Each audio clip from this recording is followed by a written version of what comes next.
So, funny thing happened. Remember when I said I wasn't going to make it any more episodes of Star Trek Online, that 20 was going to be it? Well, I didn't lie, but another expansion came out, plus the Star Trek Online anniversary happened, so I got some more footage. So, yeah, we're going to get like a couple more episodes, and if they don't add anything after that, then we're going to be good. No more episodes after that, then. So, this is Top Moments of the Week in Star Trek Online, Part 21. But Stryker, you said you were never gonna make an episode past 20, you lying son of a thieving fucking whore. Look, little Billy, I don't know why you keep coming to these videos if you're just gonna call me a bunch of names anyway. Oh, by the way, spoilers, like, right now. Literally, spoiler for this part of the game. This isn't part of the temporal stuff. What they added is a bunch of temporal stuff. And then they added the Agents of Tomorrow, which is actually its own expansion, per se. And so you actually end up having to make a new TOS character in order to play that. That's about 6 missions as far as I know so far. But we're gonna get to that. Don't worry. This is the content that kind of predates that, or is part of the temporal war stuff. Which this might not be. I actually saved this particular incident. Oh no, my favorite purple guy. I really hope that he's gonna be okay.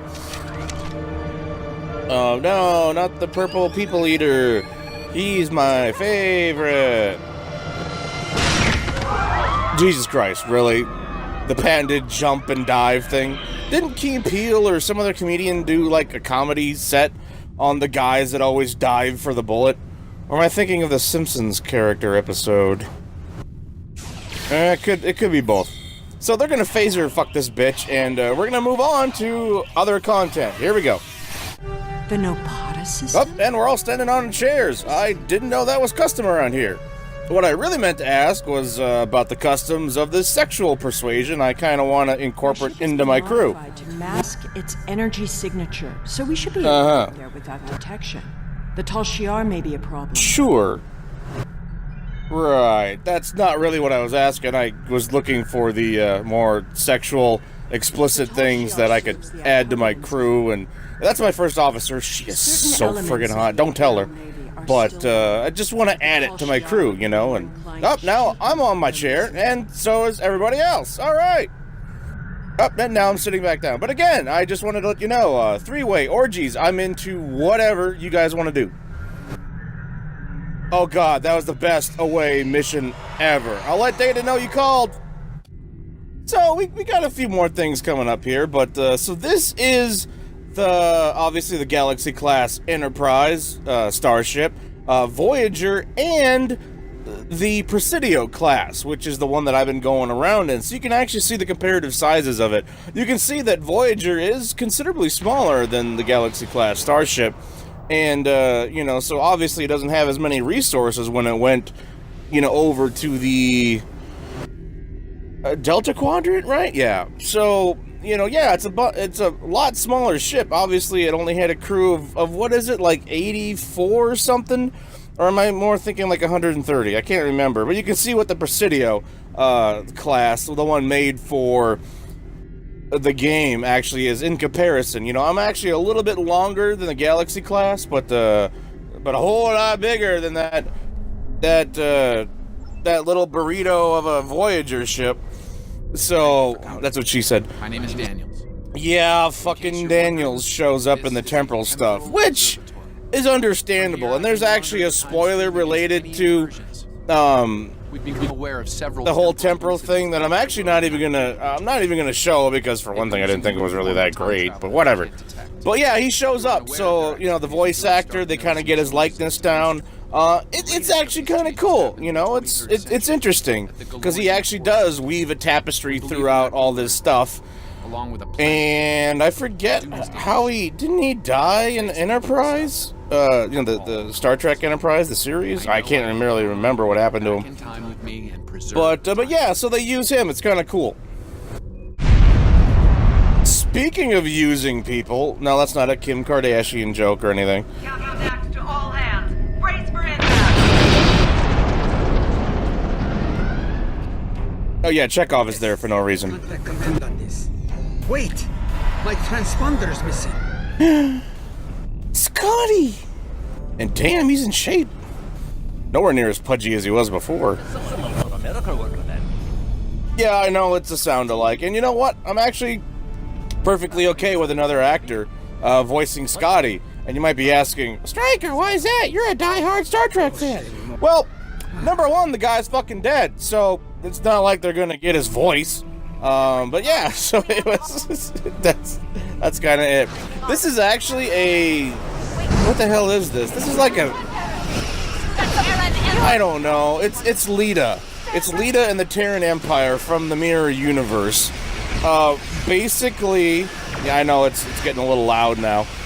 Basically, she has, you know, Empok Nor, which is the other version of Deep Space Nine that, you know, we know about, that actually does exist, but they have it for the Terran Empire, and now they brought it through a wormhole, and now you have to defend Deep Space Nine and try to destroy Empok Nor from the Mirror Universe. It's kind of cool. You know, Lita is doing her regular mean thing. This is... Have you guys seen this yet? I actually did buy a 3-pack of ships. This is the Guardian class, I believe. It's one of the newer ships. And it came with a Klingon ship and also a Romulan ship that you will end up seeing on the select screen when we start to go into the new content, which is coming up next. But yeah, it's okay. I really like my Presidio, though. You know, it has that weapons defense platform, and you know, it has the. They can call for a reinforcement ship that has the same capabilities as the other battle cruisers. So it's kind of hard. But I was trying this out. I was getting the mastery up to 5. But yeah, I'm not falling in love with this ship. It looks cool, but there's not much to it. So this little part of the video it's for both. It's for my Guardian class new ship that I'm not impressed with, and yeah, Lita has another version of Deep Space Nine with her. So here we go. Now we are jumping into Agents of Yesterday. Dun dun dun. Now they actually changed the whole front end of the game to reflect this, and you might be wondering, like, well, there's only those few temporal missions that seem to be showing up. Well, you have to start a new character. I know it kind of fails on their end because they didn't really say, you know, start a new character, and you know, you can start doing the quest lines. There's supposed to be 2 new quest lines added. Here's my Cisco character with the big buckle and the stupid cape in the back of my ass. I don't know, it's just dumb. There's the new ship for the Klingons, and here's my Klingon character with ugly McFuckface and my slave person and another Klingon. This is my Romulan and the new ship for the Romulan that I had also bought. And here's Fukmimor, who is flying the USS Data Fuck Tasha. That's the name of the ship. It came like that. I didn't name it. You know, it just, that's what it was. It's the USS Data Fuck Tasha. I'm surprised they acknowledged that. So you go to start a new character. There's the usual Klingon, of course. We're gonna let them load up. It's console. Forgive me, okay? Romulan. But seriously, if you haven't tried this on PC and you're kind of interested, the visuals look a lot better. It's a bit more complicated, and here we go. And then you just choose the faction of TOS Starfleet. It actually is its own faction, and then you will actually start back in the long ago.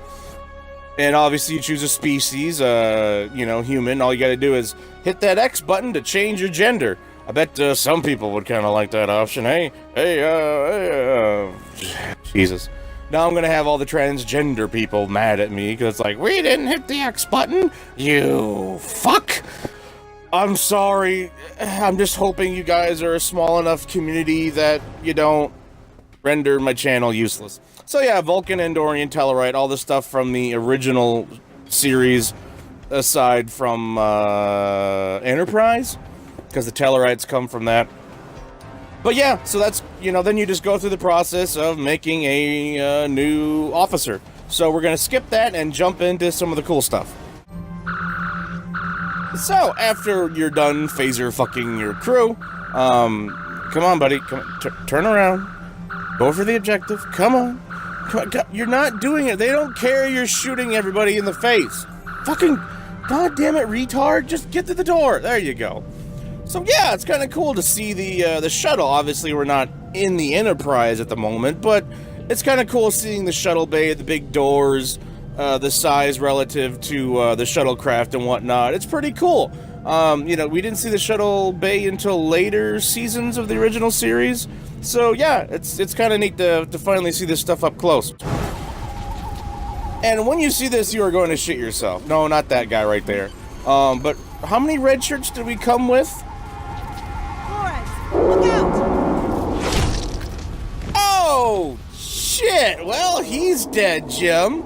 Yeah, they brought back the oversized guys with the furry clothing that Chuck Spears. Of all of the things to bring back, the guys that Chuck Spears from that one episode. Oh, and they stuck me with it. Yeah, it was the 60s. Jesus, not everything is as memorable, but yeah, it's kind of interesting. That's your first mission. But so yeah, let's move on. Number 2. I know this should be in good hands once I'm away. Your captain gets promoted to admiral, and you become the new captain. And somebody decides to come in and congratulate you. Congratulations, Lieutenant. Every generation, Starfleet officers hear the call of duty. Hidden dangers lurk in space, and the threat of Klingon attack has made even the most stout-hearted... It's just really nice to hear Mr. Nimoy's voice again. It's nice they paid tribute to it again in this DLC, because obviously it came out after he had passed away. If the Federation is to be saved from chaos, new officers will need to take up the task of restoring peace. Live long and prosper, Lieutenant. And we hope you live long too, Mr. Nimoy. And prosper. Number 1. So, at a certain point, they tell you to go down to Earth space dock and introduce yourself to the crew. And I'm like, okay, let me just phaser a wall here. What, you mean my crew? I don't even know their name. Wait, Chekhov? Scott? What? No. So they basically have given you all the original crew members here to talk to, and but come on, we all know William Shatner is not going to do Kirk again. It doesn't matter how much money you throw at him, he just doesn't want to do it anymore nowadays. But yeah, Chekhov, Walter Koenig, we already knew he was doing a voice before when he was doing more of the future stuff. But I thought this guy was the guy from iMud. I don't know, that wouldn't make sense of the timeline we're in, but... And... Yeah, the other ones are introduced with a voice clip from the show, but given the fact that they're here and they had to still sign off on it, it's still kind of cool. Lieutenant Uhura of the Starship Enterprise. And the voice, the voice quality isn't so bad. But I'm an old Trekkie at heart. I watched the original series in reruns as a kid. And that obviously led to. Yeah, even McCoy, the voice actor's there too, and that led to obviously TNG, showing up on TV along with the movies and whatnot. So this is my jam. This is my shit in a way. Scott is obviously voiced by the guy that they've been using in the previous DLC and missions, because he's actually pretty integral to some of those missions. So they really needed to have a voiceover guy, and the simple fact that the original Scott is fucking dead. And, Yeoman Rand. Hey, how's it go? Oh, whoa, I just sat on your lap. Not that was a lifelong fantasy of mine. I mean, I was like 20 years younger than you ever would be. Maybe more like 40. So, Yeoman Rand, do I make you Randy? Do I make you horny, baby? I'm sorry. You wouldn't get the reference. I'm a bad person. Forgive me.